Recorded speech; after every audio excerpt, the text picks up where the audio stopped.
Hey, Shalom, Israel. First off, I would like to say, call halal Yahweh Ba'Hashem, Yahweh Shah Ba'Hashem, Rakakwadash. I would like to give double honors to the apostles and elders of Great Millstone who taught me. Also would like to say peace and blessings to the hopeful elect, the Akim, that's pushing his word in all sincerity and faith. Just want to go into a quick lesson, just going into how in order for the destruction, the thermonuclear destruction of America to come, the elect has to be sealed first.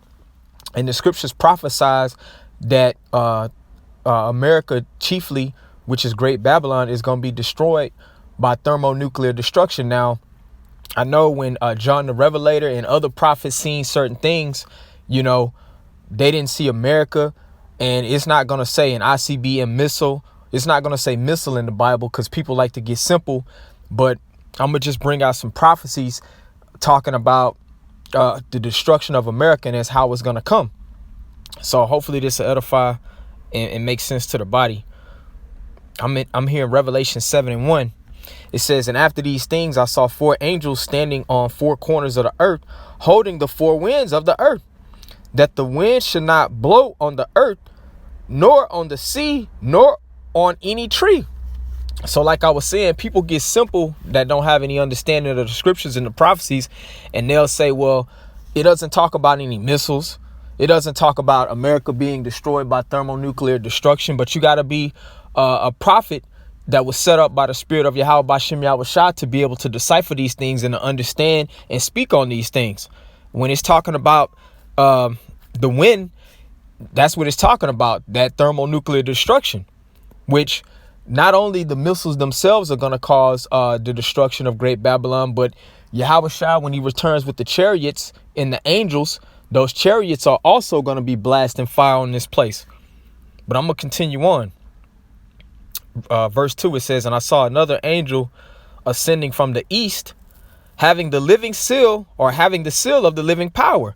And he cried with a loud voice to the four angels to whom it was given to hurt the earth and the sea, saying, hurt not the earth, neither the sea nor the trees, till we have sealed the servants of our power in their foreheads.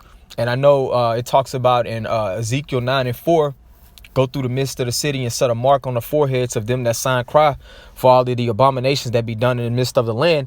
And we go into that word, sealed, or not sealed, but marked in Ezekiel 9:4. It means the wa in the Hebrew, which is an exemption from judgment. So the elect are the only ones that are going to be exempt from taking part in that thermonuclear destruction. And the only way that the elect is going to be delivered is by the chariots. They're going to have to be beamed up out of this place, because simultaneously as the destroying winds, the nuclear fire is burning America. That's where the deliverance of the elect is going to take place. But I just wanted to just bring out some precepts just going into how when it talks about the winds, it's talking about that nuclear destruction. When it's talking about the four winds, I'm gonna get Jeremiah. That's what I was looking for. Salaki Akim. Jeremiah 51.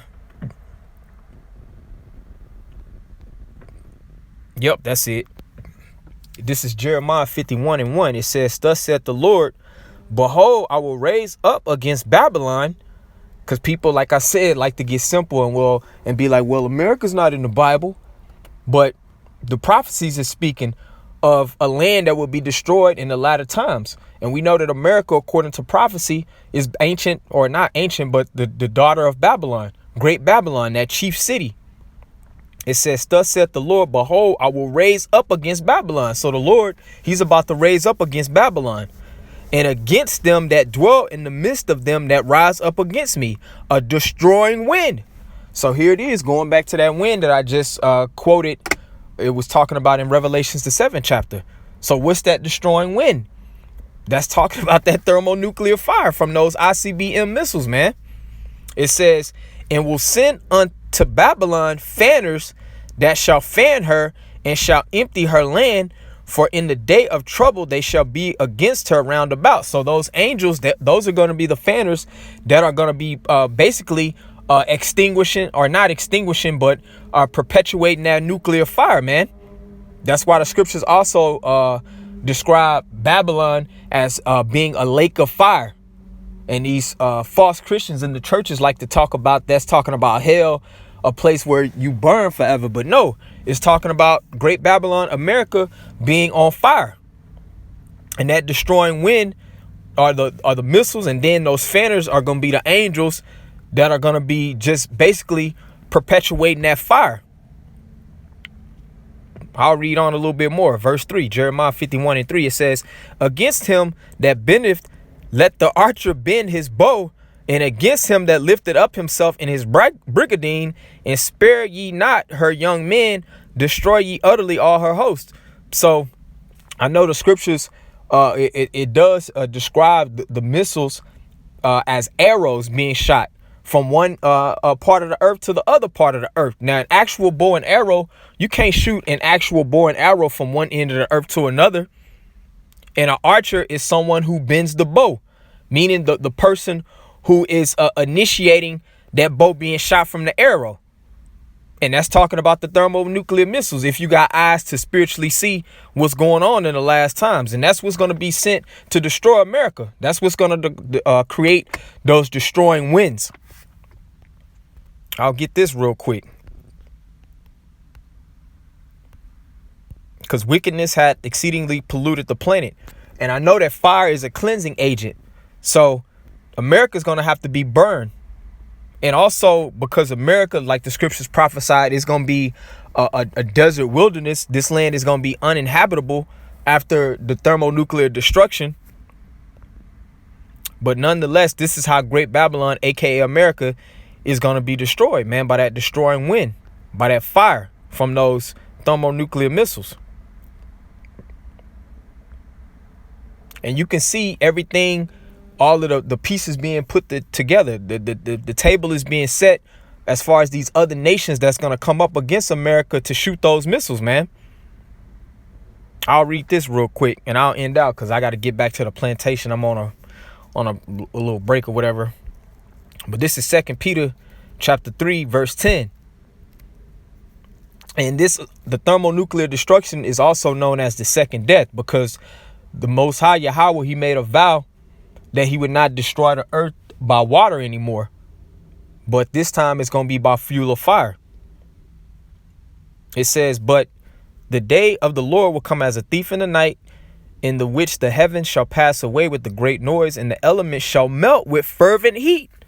The earth also and the works that are therein shall be burned up. So you got to ask yourself, you Christians, you don't read scriptures like these. And if you read them, you don't have the understanding. You don't ask yourself the logical questions. OK, what mechanism is going to cause the elements to melt with fervent heat and cause the earth and all the works therein to be burned up?